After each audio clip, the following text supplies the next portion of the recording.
In Memphis, nothing comes easy, and that's exactly how we like it.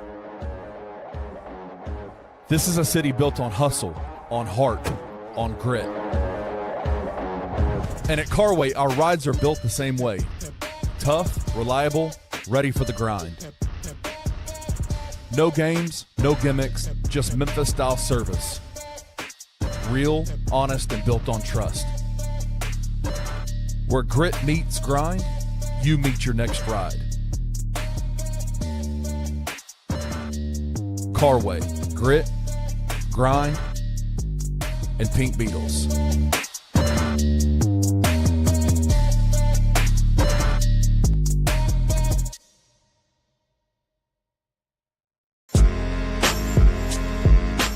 In Memphis, we know a thing or two about resilience. From the grindhouse to the Delta, we protect what's ours. But when pests invade your home, it's time to fight back.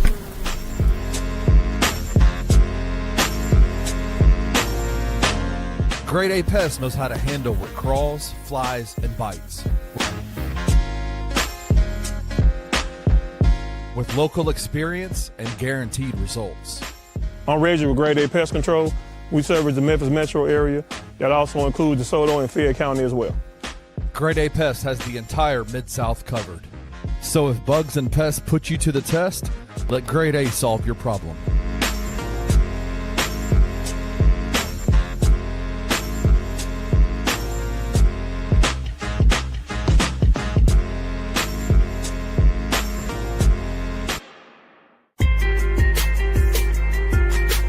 Bluff City Media presents The Anthony Sain Show with your host, Anthony Sain. Now, let's get to the show.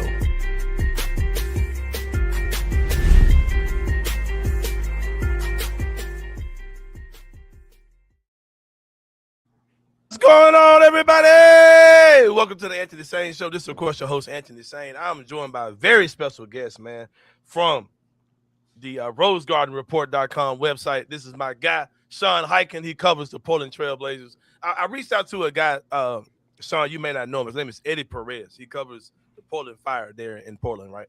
And I said, man, I need a Portland guy. Like, do you cover the Blazers? He was like, no, man, but you probably need to reach out to the Locked On Grizz guy, Locked On Blazers guy. I said, no, I'm not a Locked On fan. I don't like the way those guys. They all suck to me. I'm sorry. But anyway, so I was like, all right. I said, give me another dude. He said, there's another guy named Sean Hiken. I said, oh, shit, that's my guy for real. I forgot that you cover Portland. So I reached out to you in the DM, man. We've been having DM conversations for years now about different things. And it's just so random that you do cover the team. So I said, nobody can speak better on this, period, than my guy, Sean Hiken. Great guy, been in the game for a while. He's a DEI, doing everything independent as well, man. So y'all show him some love in the comments in the same game. For my guy, Sean Hiken, covers the Portland Trail Blazers. Let's get into it, man.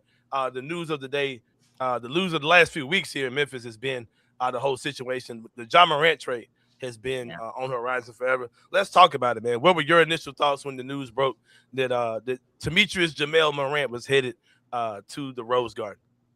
I was stunned.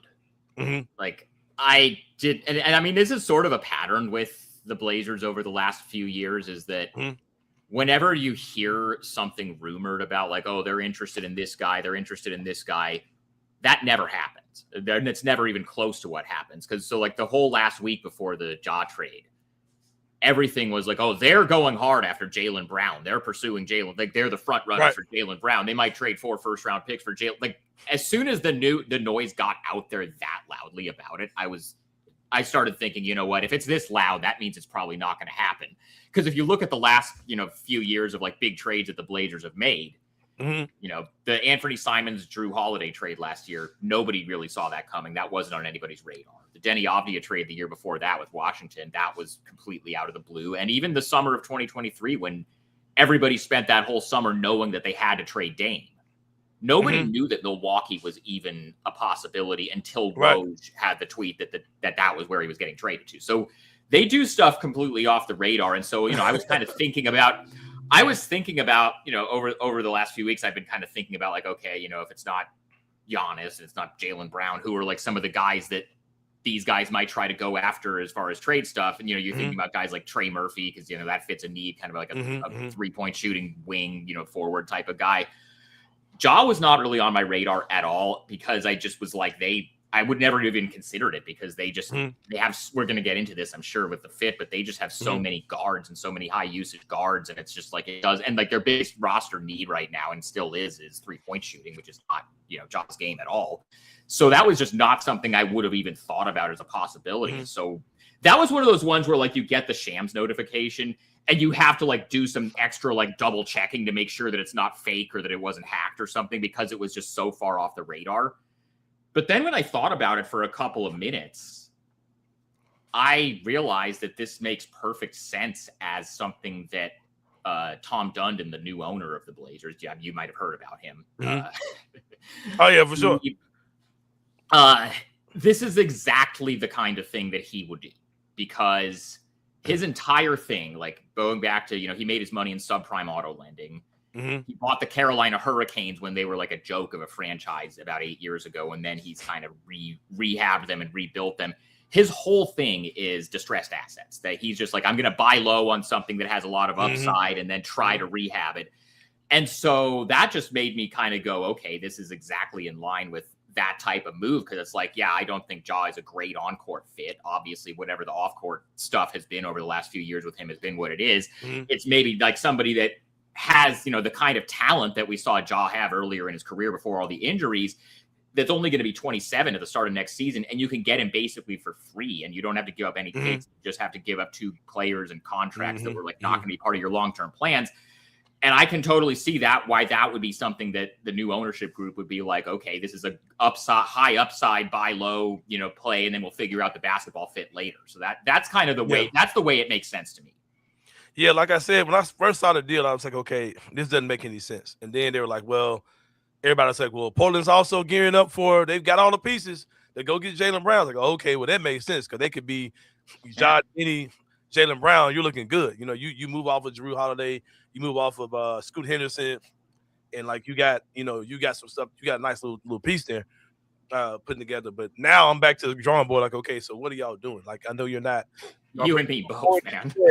Yeah, so what do you think could be the next move for Portland? I mean, because on paper, this doesn't make any sense, because you're not just talking about Ja sharing the backcourt with Damian Lillard. Jrue Holiday is still on this team. Scoot Henderson is still on this team. And I know it's a long offseason. I have this conversation with Grizzly fans too, because everybody say, well, when we go get a starting point guard? Like, bro, it might not even be this season. I mean, it's a rebuild. This is what this looks like. So what are your thoughts as far as what could possibly happen? You have to see some path of consolidation on that roster. I mean, it has to be, right? You would think so. That doesn't mean it will be. Hey, I guess your guess is good as mine. Right? Maybe. I mean, it's going to be something that we have no idea about, because, as I said, anything that you hear rumors about them doing, or things that we speculate they might do, that's never what actually happens. But so there's that part of it. But also, just maybe there isn't a consolidation trade. Maybe this is just the team they go into the next season with. That's not what I would do. I would try to do something, and I don't know what that something would be, because they've been, ever since this trade happened, and even before that, they've been signaling that they don't really want to trade Jrue Holiday. And I think now, after this, you kind of can't trade Jrue, because the Dame Ja backcourt is so bad defensively. Oh yeah. I feel like in order to make it even playable defensively, you have to keep Jrue. Like I don't see how you can, unless it's like a big salary for like a real big, upgrade. I don't think Jrue is somebody you can.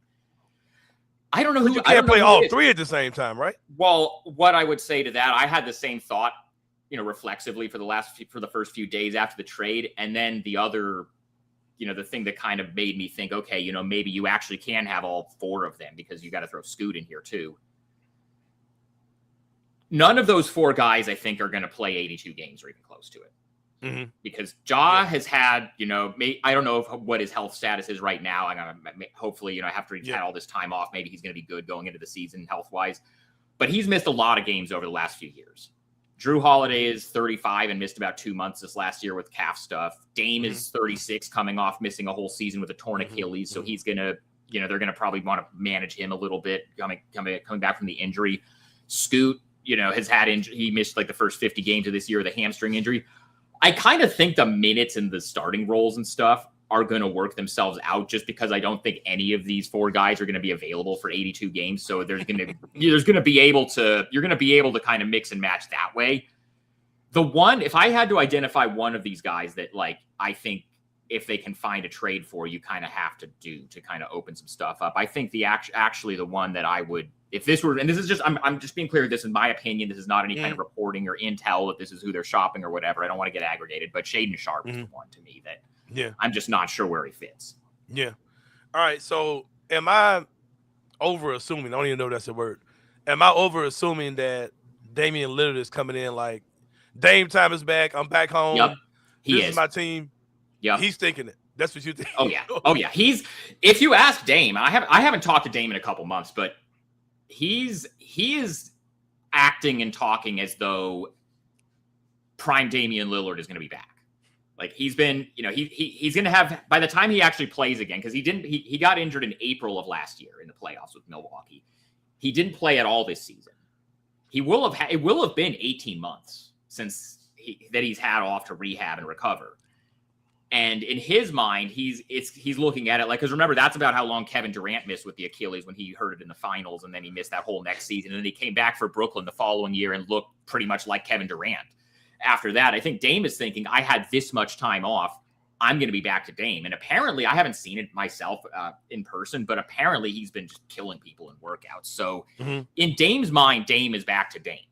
My expectations are a little bit managed with that, because he's going to be 36 coming off a torn Achilles, and he also couldn't guard anyone in his prime, and he's now he's 36 coming off a torn Achilles. So I'm a little bit skeptical that it's just going to go back to him being just, Dame is just back to being Dame, but that's what Dame thinks is going to happen, and that's what people in the organization think is going to happen. And with that being said, I don't want to come off as negative, but it seems like there are some, how do I say this, opportunities to thrive for Ja, right? In this situation Could be. And I'll say this, I'm looking at this like there's a lot of perfect storms, right? It's like, okay, you got Ja, who's been the man here for his entire career. Day one, they treat him like he was a superstar. Yep. He's going to another small market where this is clearly Dame's. This is when you close your eyes and think Portland Trailblazers, you think Damian Lillard, even when he played for Milwaukee, right? So it's like you're coming to that situation where he's clearly still the man, clearly thinks he's still the man. Yep. He really needs another guard beside him who can defend a little bit to cover a lot of his weaknesses, or another, he really needs a couple guys, a shooting guard and a wing that can defend, that kind of cover. So he's the only guy you're hiding on defense. That's not going to be the case. He's got a rookie head coach, and we kind of saw how things got with that here in Memphis last year. So it's like Giants, like I said, I'm not going to be negative. There's a lot of opportunities to thrive there. There's a lot of opportunities to prove some things wrong. You know what I mean? For him to overcome some things, and we'll see how that whole thing goes out. But it's gonna be challenging, man. Like, as someone who's been pretty close to him and close to this team for the last the entire 7 years. I was in the locker room rookie year job and going on road trips observing rookie year job. Like, there's a lot of opportunities for growth, man. Here it's gonna be tough though, man. Like, I don't really see. I can see this going really bad. You know what I mean? But I hope it doesn't. Like, there's a recipe there for this to go really bad, man. But we'll see how that whole thing goes. When you said the history of how things go in Portland, I'm not really familiar with you guys. I know you guys have a new owner, but your management group, has it been pretty consistent for the last 6-7 years, or is this a pretty new management team? 5, okay. 5. Well, Joe Cronin, the general manager, he's actually been with the organization for about 20 years. He started as an intern under Kevin Pritchard in 2006. So that's how long he's kind of been with the organization. He was kind of the cap guy, a scout. He was just kind of doing like the lower level stuff, stuck around through all the different front office regimes. He took over as general manager about 5 years ago when their old general manager, Neil Olshey, I'm sure you remember this, got fired for, there was like HR violations. This was like right after the Chauncey Billups hire and the way all of that went. And, so Neil Olshey gets fired and, investigated for HR violations. Joe gets promoted to interim GM because he's the only guy that wasn't just like one of Neil's guys. So he kind of stuck around by default. And then he got promoted he got the interim tag removed and got the permanent GM job. And he's been the GM ever since then. And it's been, when he first got in, he was talking about, we're going to be super aggressive, trying to build around Damian Lillard. We're going to make a whole bunch of trades and, trade all our picks and get somebody. That obviously never happened. Then Dame requests a trade. And then Joe has kind of built this thing back up with, he made the trade for Denny Avdia. His draft picks have been kind of hit and miss. Scoot, I think everybody thought was going to be the new franchise guy. And obviously, I still think he's going to be a good NBA player, but it hasn't, gone the way that people thought. Shaden Sharp, kind of the same thing. A lot of talent. It just hasn't really come together. The best draft pick that he's made is probably Donovan Clingan, who's clearly just a good starting center and, great rim protector. Made some good under the radar moves. Tumani Kamara was like kind of a throw in the game trade from Phoenix as a second round pick. And he's become he made an all defense team as a second year player last year. So like there are definitely some pieces there. And then, he made some moves to kind of bring in, a veteran like a Drew Holiday to kind of say, okay, we've got this young team. Let's take the next step. And so they've got the team in kind of a good spot. And, going into this past, there was all this goodwill after this season because they just made the playoffs for the first time in 5 years. Obviously, they lose to San Antonio in 5 games, but they were pretty competitive in those 5 games. They didn't just get blown off the floor by San Antonio. Yeah, for sure. They might have played them a little better than anybody did. They played them very well in the playoffs. Now, to be fair, Wemby was out for a couple of those games with the concussion, but still, like they had a perfectly respectable showing in their first playoff series. And this is, by the way, all in the shadow of Chauncey Billups, their head coach, gets arrested by the FBI on the second day of the season for these gambling allegations. And Tiago Splitter has to come in as acting head coach for the rest of the season and keep that from derailing the season on top of all the injuries they had to deal with.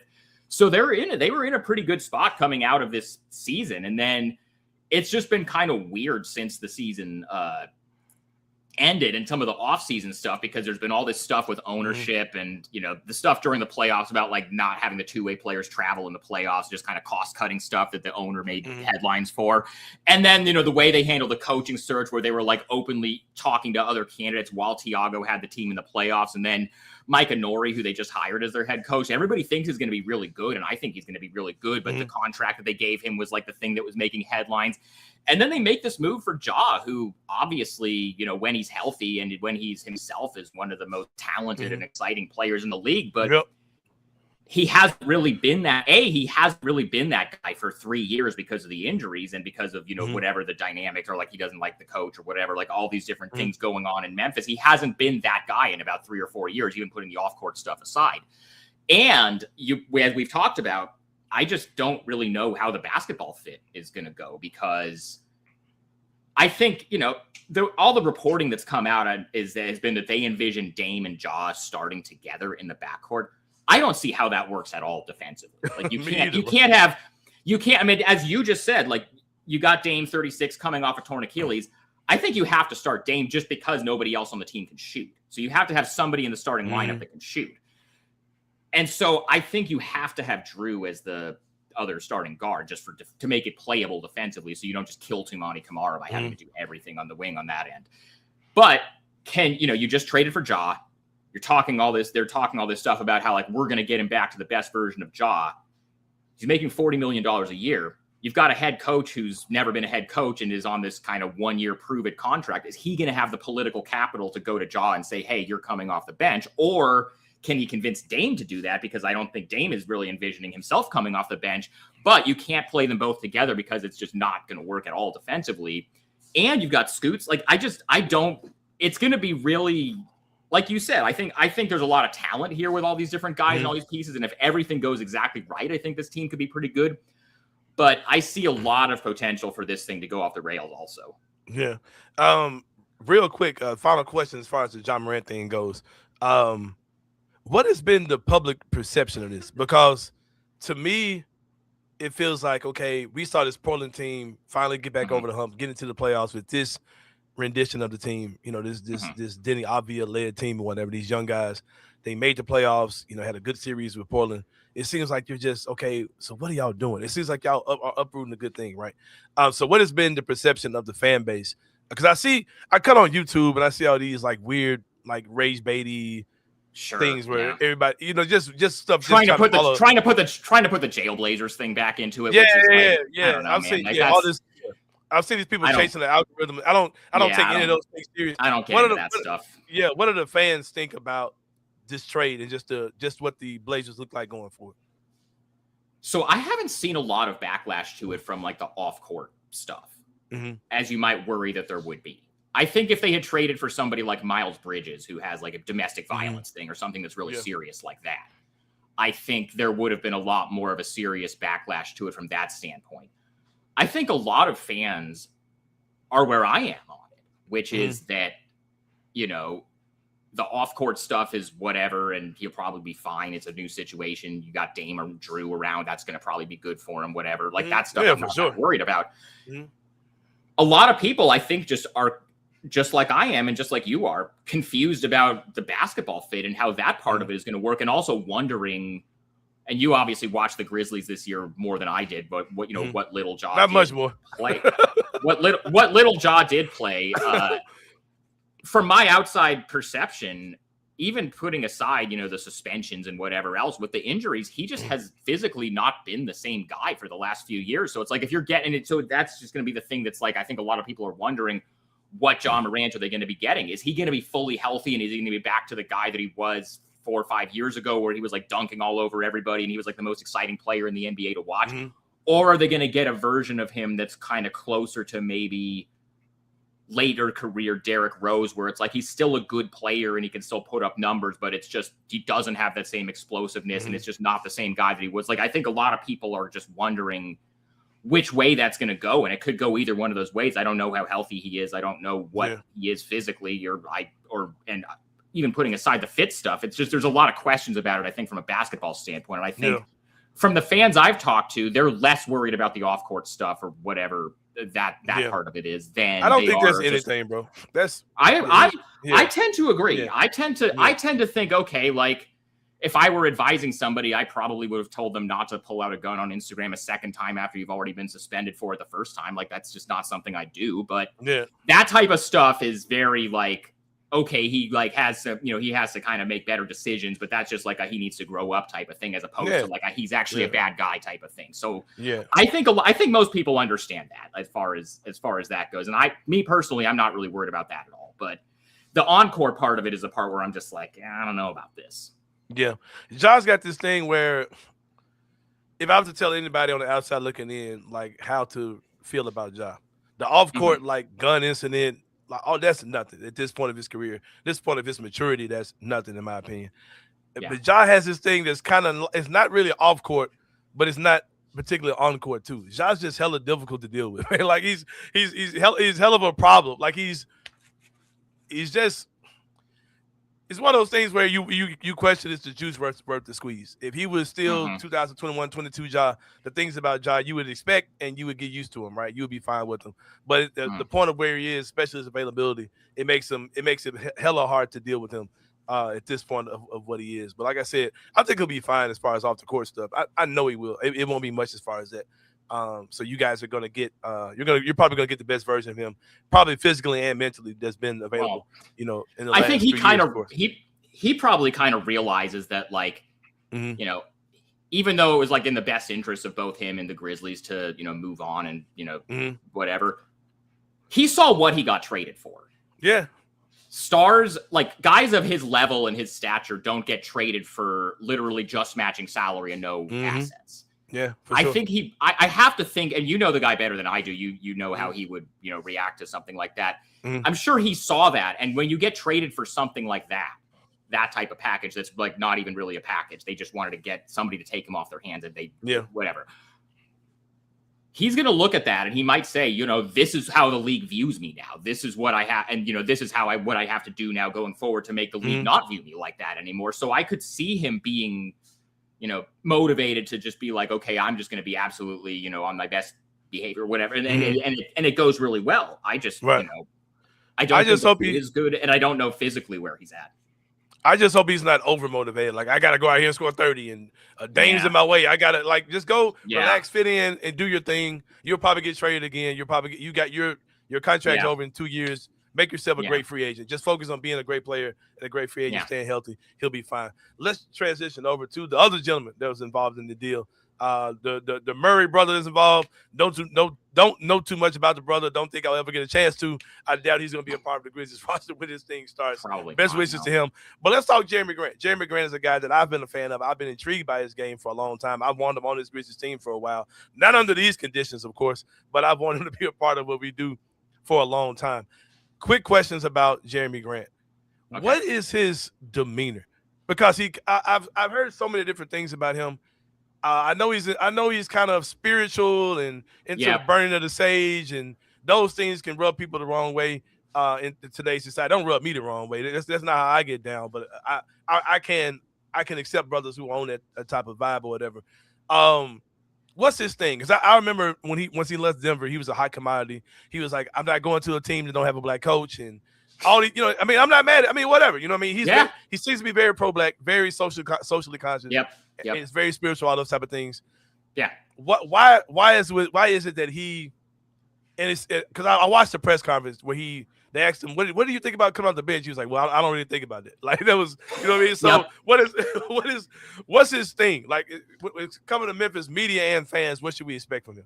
Let's stay off the court though. Let's talk about like how he is, his personality. Like that type of Jeremy's a great dude. I am selfishly, as somebody that covers the team and talks to these guys, I'm gonna miss Jeremy a lot. He's just an awesome guy. He's like the most chill guy. Like super cool. You talk about Ja being like difficult to deal with. Jeremy is like the least difficult guy to deal with. He's not like an amazing interview. He's not gonna give you like great quotes on the record or whatever. But when you're just talking to him, he's just he's a super cool guy. He's super down to earth. He's like you said, he's into, he's a lot of different like spiritual, sage burning. He's also super into fashion. Like he does like he'd be fly as hell. New York Fashion Week. He's a very good Instagram follow. I'm told he's a good TikTok follow, but I'm not on TikTok, but I'm told for people who are on TikTok that he's a good TikTok follow too. Like he's just like a really like, it's not a surprise that I think people in Portland really embraced him because he just kind of has that vibe of like, he's into kind of some offbeat stuff, and Portland is kind of an offbeat. Like I think he fit in really well here culturally. I think the thing about it, I think he's one of those guys where I think if he was getting paid half as much money as he was getting paid, nobody would talk about him as like this negative, like guy that they got to get rid of. It was literally just about he's making all this money and he's an older guy than some of their, main players. So he was clearly not going to be a guy. And because, long term, and because he's making a lot of money, it's hard to trade him. So that's the only, like, he's one of these guys, like, I feel like because of the contract, I don't want to say he's become underrated, but I think he's become like over disparaged just because of the contract. But in terms of like, personality wise, he's a great dude. You're going to really like covering him. He's a really cool guy, but then also just on the court, I mean, he had a terrible year last year, but then this past season, he had a much better year. He's lost a little bit defensively, at his age, but he's still a solid enough defender. He's a big wing that can shoot threes. He's a very, again, if he was making half as much money as he was making, I think a lot of teams would view him as like a really useful player. And I think as far as, where the Grizzlies are at, I'm sure at some point they're going to try to trade him again and, use his salary for whatever. But if they keep him around, they got this super young team that's rebuilding. You need at least a couple of vets on the team just to have your locker room not just be only kids. You got to have some adults around. Jeremy's great for that. Jeremy's a guy that everybody, like, he can get along with anybody. Guys respect him. He's been in the league for a long time. And he's also like, he said the thing he said about like, I'm not thinking about coming off the bench. He did come off the bench for most of this last year, and he didn't really complain about it. He's one of these guys where like, he's not going to, if something, isn't going his way, he's not going to be happy about it, but he's not the kind of guy that's going to make it into a issue or make it into a distraction. He's just going to kind of go with the flow and go along, get along. And then maybe privately, he's going to be like, hey, maybe you guys should trade me, but he's not going to make it into a thing. So two real quick questions. I know you got a limited amount of time. We're up against the clock. Okay. Yeah. Is he still a wing in your eyes? And do you see him being a mentor to the Gigi Jacksons, the Taylor Hendricks, these type of guys, the Lopez kid, Kareem Lopez? Could you see him being a mentor to these guys, even like a Cedric Coward, Jalen Wells? We got a lot of these rangy wings on our team now. Is he a guy who will accept that role? Is he still trying to extend his career? Yeah. I think he kind of understands at this point. I mean, I think he'd like to. Be a starter on a contending team. Mm-hmm. I think if everything was going the way he wanted it to, that's what he would like it to be.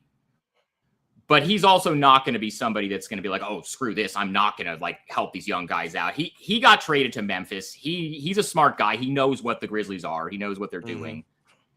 He's not going to come in and say, oh, if we're not going to make the playoffs, like I'm out. But like, he is also somebody who, and we saw this with the Blazers for the last up until this season. Mm-hmm.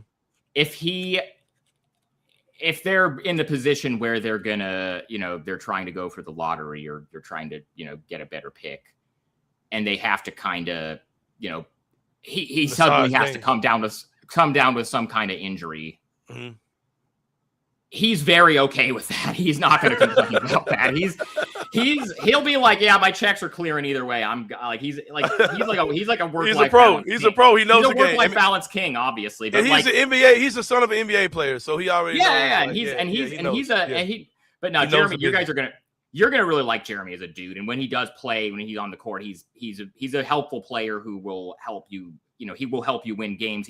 I think, because of the amount of money that he makes relative to how good of a player he is, people have a certain perception of him as like this negative asset, but that's purely a financial thing. As a player and as a dude, he's actually like a guy you like having around.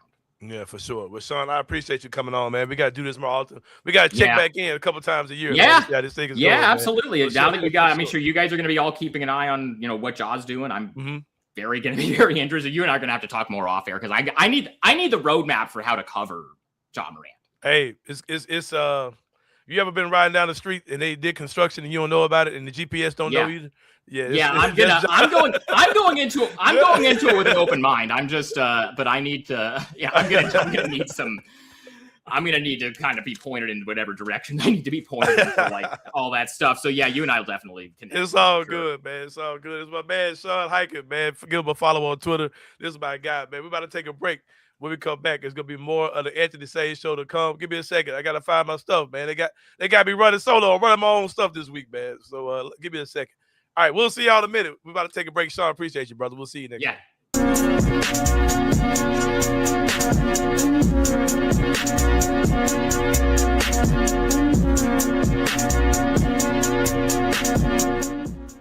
If you're sick and tired of being sick and tired, if you think that growing older means slowing down, sleeping poorly, and lacking the motivation to do the things you want to do, then I've got just the spot for you right here in Memphis. At Game Day Men's Health, you're more than just a number.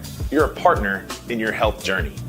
From the free hour-long initial consult to comprehensive check-ins along the way, you're in complete control of your health. Offering TRT, weight loss protocols, performance enhancement, and shockwave therapy for musculoskeletal injuries, you can get back to feeling like the younger version of yourself. At your initial visit, you'll have your blood pressure, PSA, testosterone, hemoglobin, hematocrit, all tested with your results before you leave the clinic. Plus, you have a real conversation with your provider and not just an in-and-out visit. Game Day can help with muscle pain, joint pain, hair loss, ED, peptides, and more. With 2 convenient locations in the Memphis area, your path to a better life is just minutes away. Call today to schedule your free 101 consultation.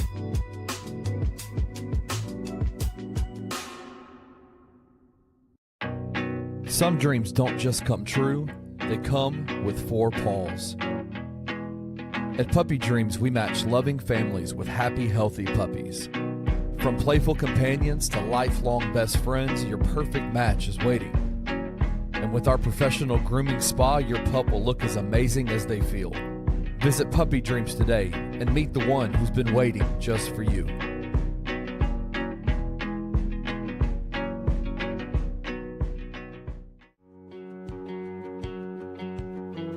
In Memphis, we don't just make memories. We make moments. A Memphis-owned brewery where great beer meets great times. Crafted right here for the city we love. Live music, Game days and events all year long. There's always something happening at Grind City Brewing. Bring your crew, bring your energy, and make every night feel like a celebration. Real beer, real Memphis.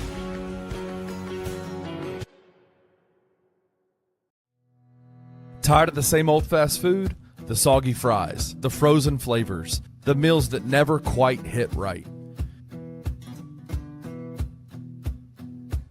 Head over to Waldo's Chicken and Beer, where everything starts fresh and flavor comes first. Our chicken is fried in rich beef tallow for that bold, old-school crunch you can actually taste. Don't skip the premium homemade southern sides, fresh greens, hearty white beans, and creamy mac and cheese made to complete the meal. Bring your whole family. There's plenty of space to relax, plus a game room the kids will love.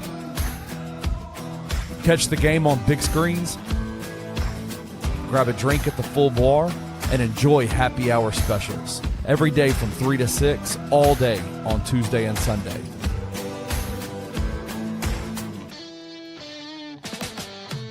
Waldo's Chicken and Beer. Real food, real flavor, made from scratch.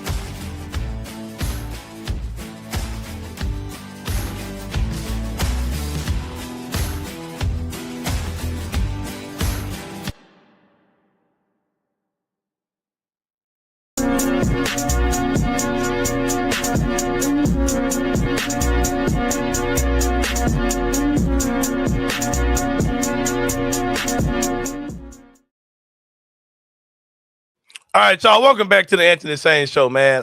Shout out to my guy, Sean Hiken, man, who covers the Portland Trailblazers. Good stuff with him. As y'all see, I'm back solo dolo, man. Ain't got nobody with me. It's gonna be me and y'all for the rest of the show, man. I'll ride off of whatever y'all want to talk about. I'm gonna talk to the comments for the last few moments of the show. Before I do that, let me pay some bills, man, if y'all don't mind. I gotta show some love to my good people at Grade A Pest. They are the absolute best when it comes down to pest and rodent control, man. They've been in the business for about 20 years. They're a homegrown business from born and raised Memphis. My guy, Big Reggie the Plug, man, will connect you with whatever you need. Anything you can think of you need for your house. Whether you're talking about plumbing, electricity, yard guy, whatever you need, Reggie is the guy for pest control and all those other things as well. Don't expect me to make it make sense, man. Just hit him up if you need it. Trust me. He's committed to excellence by applying human and pet-friendly products that are safe and highly efficient to meet your pest control needs. Give him a call, 901-628-4867. Shoot him a text at that same phone number. Shoot him an email, gradeapservices@gmail.com. That is Reggie Freeman Alexander with Grade A Pest. Also, man, Braid Joy's new product, Skin and Beard, has been phenomenal so far in my life. I've been using it for about a month now consistently. It's good stuff, man. It's a 2-part set. It's a silk polish, which is a sugar scrub, and a silk serum, which is a beard oil. Leaves your skin and beard extremely touchable and incredibly soft. It's a silkening silk set for your head, face, and beard, available now on braidjoy.com. And if you use the promo code Sain Show, you get a 15% off discount on that. That is Skin and Beard by Braidjoy. Carway Automotive Group, y'all already know they're the best when you're looking for a quality used car in the city of Memphis. Bad credit, no problem. Financing is available as well. Carway.com is their website where you can check out their full inventory, located on 6154 Summer Avenue. Give them a call, 901-440-8251. They have a ton of quality used cars there.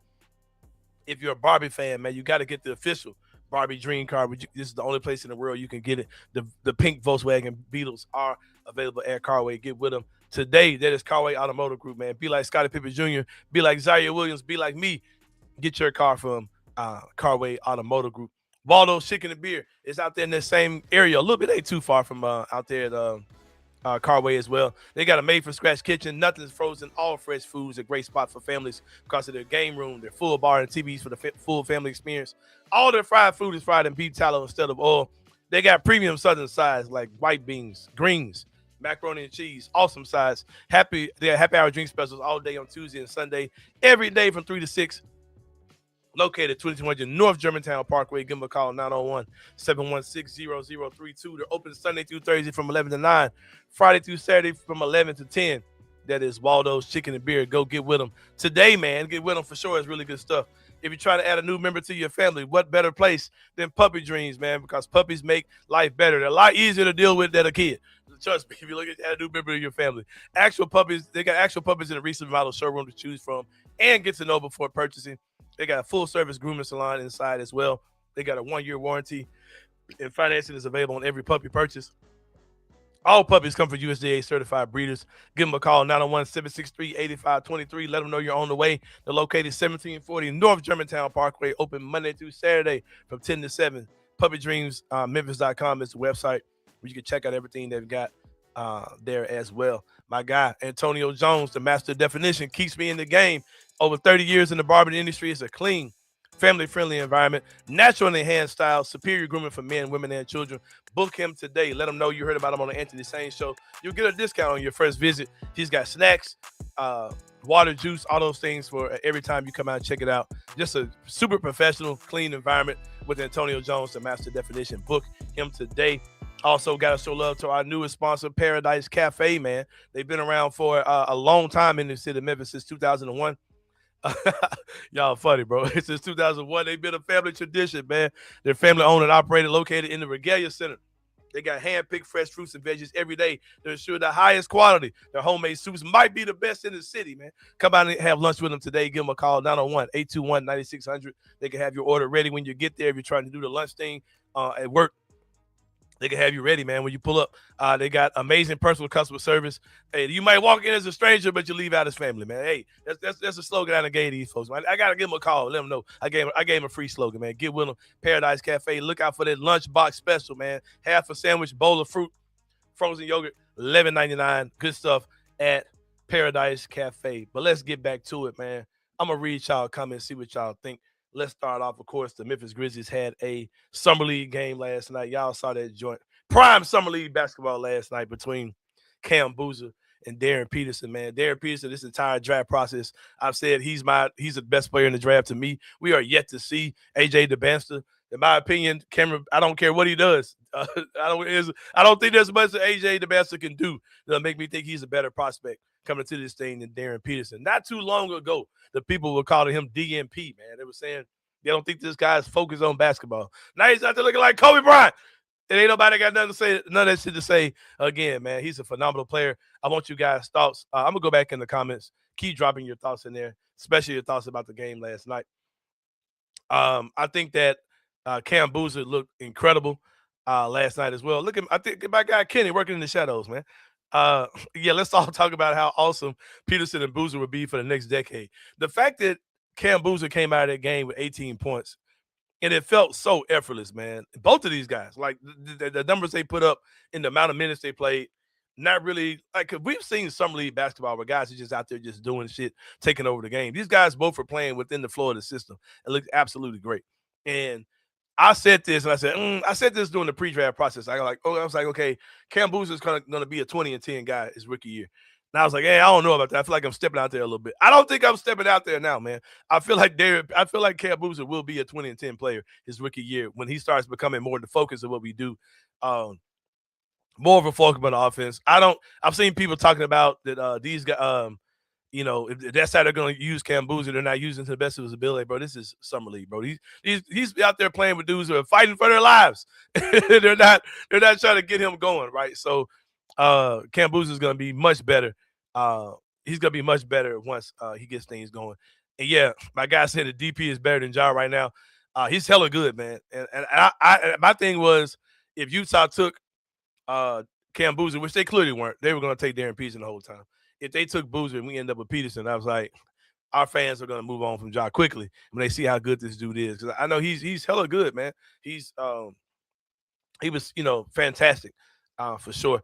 I'll just go back. Kenny's bringing up the comments. He's riding down the expressway, riding down the highway, headed back to Memphis. So whatever he brings up, I'll talk about it. I want to get whatever thoughts you guys. No, bro. LJ, you're wrong, bro. That dude's not going to be 12-7. That dude's going to be – he's out there doing this thing, and they're not even – this is just like loose basketball. I thought that Cam Boozer would look like 12-7 in this. I didn't think he would look good in this type of environment at all. This super loose, free-flowing, like pickup ball, summer league stuff. I thought he was struggling this. He looks hella damn good out there with guys for especially for a guy that people are saying isn't athletic. He's playing. No, he's definitely going to be. He'll be a lot closer. I'm not saying he's guaranteed 20-10, but he'll be closer to 20-10 than he is to 12-7. I guarantee that for sure. Yeah, Boozer will be an elite level connector for years to come. I agree. He's gonna be a really good player, bro.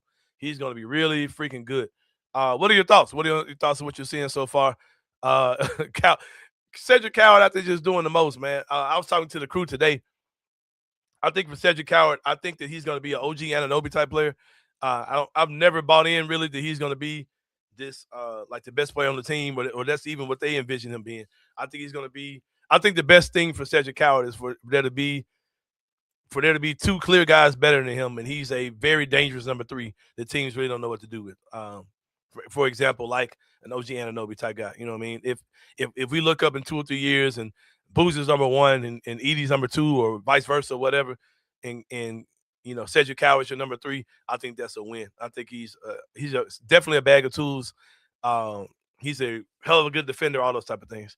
LJ says if he goes 20-10, we'll be in the playoff. I don't think that equates. That doesn't. There's a lot of 20. Bro, you got to go look at the NBA landscape. Go look at the standings. Scoring 20 points in 2026 isn't as crazy as it was. I remember back in the day, you had like 20 guys in the league who could do that. You probably got like 40 dudes scoring 20 points a game in today's NBA. Go back to the rest of this question if you don't mind, Kenny. Got Kenny working in the street, man, driving down the highway, changing the comments, man. I ain't mad at it. I just feel like we got other guys who be taking shots. That's a prime example of thinking too much about Summer League. I think that Tomas Isolo is intentionally not coaching these games while he's drawing up master plans to run his offense around Cam Boozer. I think he's going to be much more of a focus of the offense. Not particularly saying here's the ball, go take over, but I think they'll run more things to get him involved in the offense one way or another. Man said Okafor was way better than Cam. Yeah, I think he might have been one of the people that was super anti Cam Boozer for sure. But yeah, go back to Parrish's question if you don't mind. Kenny, he said we question said not getting the shot attempts up during the regular season. He just doing what was wanted for sure. He getting them shots up for real. But he looks good, man. I don't think he looks bad at all. And I think once we start playing real basketball, Sid's gonna be a lot better. I want to see him kind of get in the mid range and kind of live in that area a little bit more. But yeah, Sid's a great player, man. I'm not worried about Sid at all, man. Any comments y'all got? I'll trust Kenny to pull them joints up. Kenny working remotely in this joint, man. Man said Magic was better. Oh, who was that? Oh yeah, I'm glad you said that too, man. Make sure y'all go check out No Bluffing Podcast. They have a new co-host, man. My guy Coach Vaughn is officially a part of the Bluff City Media team. I was super excited to see those guys. They looked phenomenal, sounded phenomenal yesterday. Chris Ingram and Coach Vaughn. Go check those guys out. They're going to be doing some awesome things this season with Bluff City Media. It's going to be good stuff, man. It's going to be good stuff. But, yeah, they asked the question, is Magic in your top 10? And he was like, yeah, I think so. Then he started naming dudes. It ain't about 30 dudes before But, yeah, man, shout out to Coach Vaughn and Jordan, my guy Chris Ingram with No Bluffing Podcast, man. What else we got, Kenny? What else we got? Drop y'all comments, man. Drop what you think about stuff. Let's chop it up. If y'all ain't got nothing to say, I ain't either. I can wrap this bug up, man. But I'm going to see what y'all on, man. Hell yeah, DP tore. You know something we did not see? King Zeus says that DP tore Sid and Javon ass up. We did not see Darren Peterson matched up against Jemai Meshack at all, bro. And I think the reason why, I think the Grizzlies are really trying, it's two ways to think about it. I think the Grizzlies are really trying to push Sid as like the alpha defender, like the best defender on the team. If that's the case, that's leaving the door open for a Gigi Jackson to be your starter at wing or to play a lot of minutes with the starters if you're trying to make Sid be that guy as opposed to Jalen Wells. That's one way to look at it. I can't think of any other reason why you wouldn't give Meshack a lot of minutes guarding, Darren Peterson. But yeah, like I'm thinking they're trying to groom Sid to be that dude, man, the guy who guards the best guy on the other team, as opposed to it being Wells. If that's the case, hey, we'll see how that goes. My guy T-Rob 2000. What's our next move roster wise? The completion of the White Quentin move. My guy Quentin Post, man. Now I don't know, man. I don't know. They still have to figure out what they're doing with KCP. So we'll see how that goes. I don't really know what's next because I didn't expect him to go sign a third big. So I really can't gauge anything that the Grizzlies are doing. I'm keeping an eye on the whole Ty Jerome, Scottie Pippen Jr. thing. Not sure they're going to bring both of those guys here next year, or I don't think both of them will be here in February by the trade deadline. So I'm looking at that. But they got to do something just to trim this roster down because they keep adding dudes and they got way too many dudes. So we'll see how that goes. Go back. There's a question you put.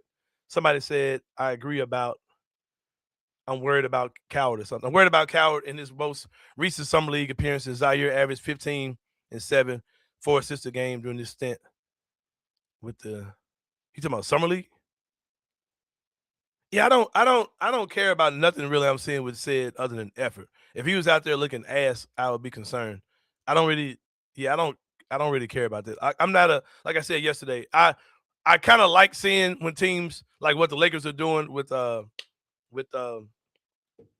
guy they drafted this Cam Carr. I kind of like seeing it just aesthetically. It looks fun to go let a guy who can go score go out there and beat Michael Jordan.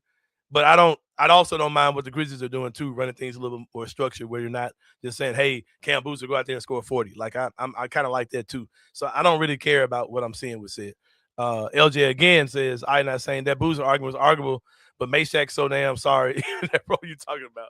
No, man, that's not what I'm saying, bro. I'm not saying he needs to be the best defender on our team. Like, let's start him. I'm just saying I would have liked to see in this loose summer league environment. I would like to see him playing against DP to see what he can give him.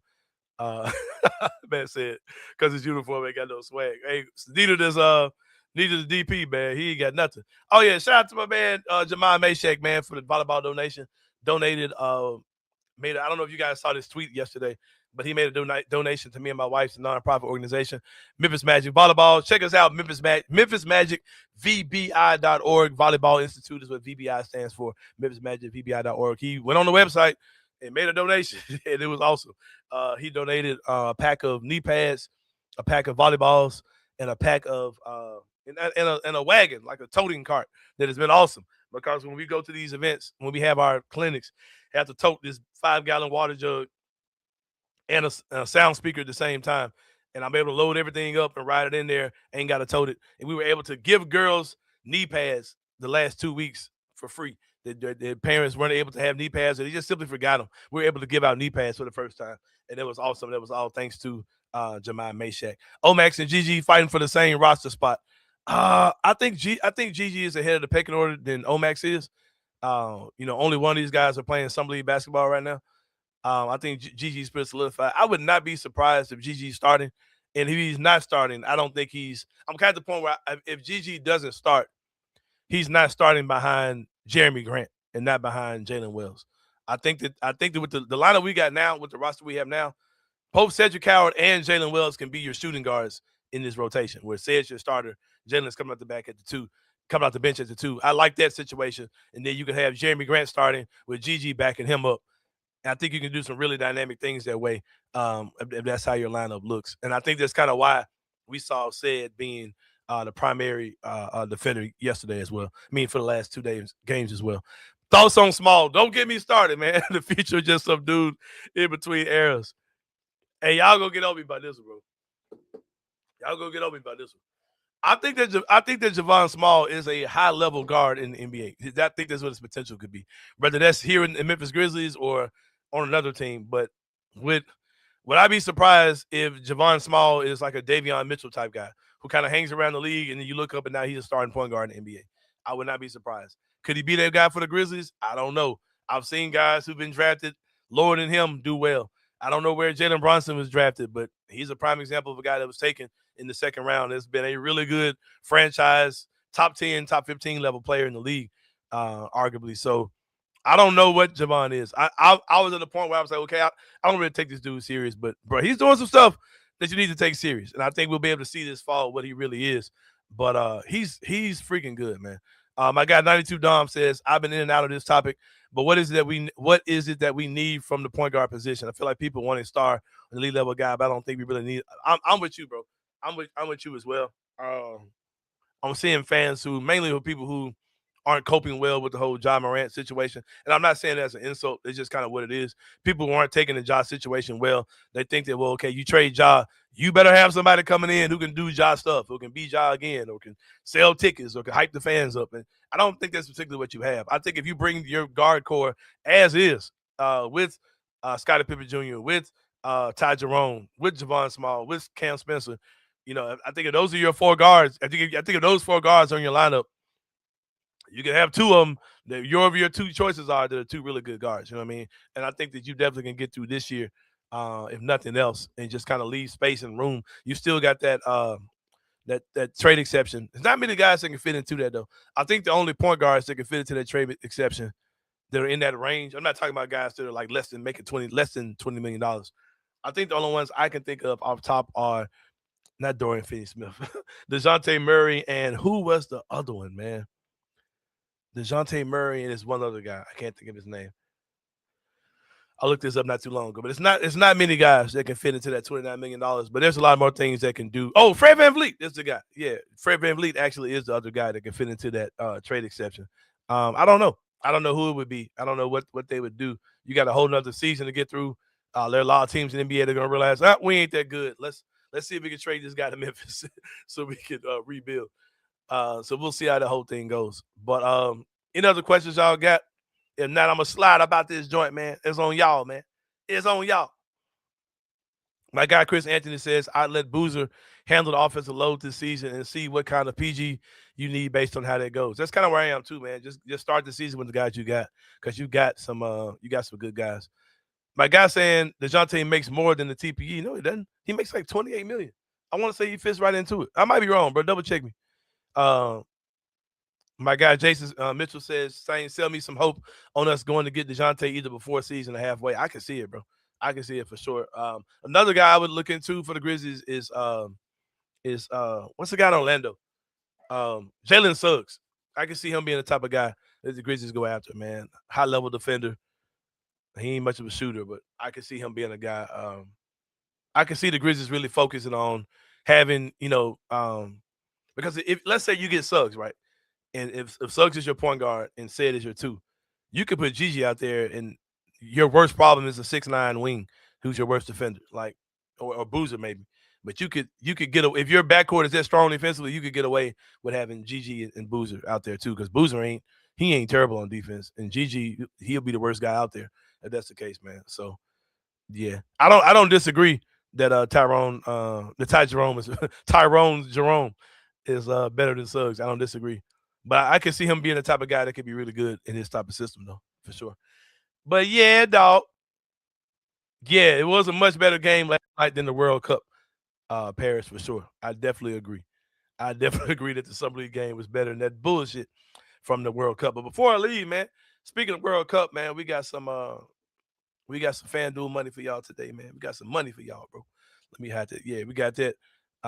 Memphis versus Atlanta today. I would not touch this bet at all because I doubt either one of those dudes at the bottom of the screen play.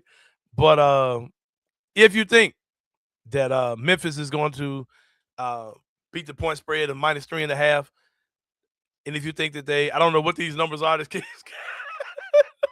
I think the first is the point spread. Obviously, I don't know. The over is 179. That's -110. He ain't got no money up here. I don't know what Kenny doing on that joint, man. But go play with them numbers and see what you get on FanDuel, because he got numbers when he's not saying what they are. I know the first was the point spread, and the over is 179.5. The under is 179.5. I don't know what that man got going on. But go on FanDuel and play with that joint, man. Get some money if it's out there for you, man. Yeah. Stay away from that game because we don't know what you got going on. For sure. Yeah, Jalen Suggs' hairline is terrible. That brother's barely hanging on. What are you saying the money line is, Kenny? You said that's the money line. The 110 or the 168? Yeah, Kenny said, fuck it. No, Kenny been working out for me. He could definitely not be worried about this show. He's doing stuff while driving down the highway right now. The 168 is the money line.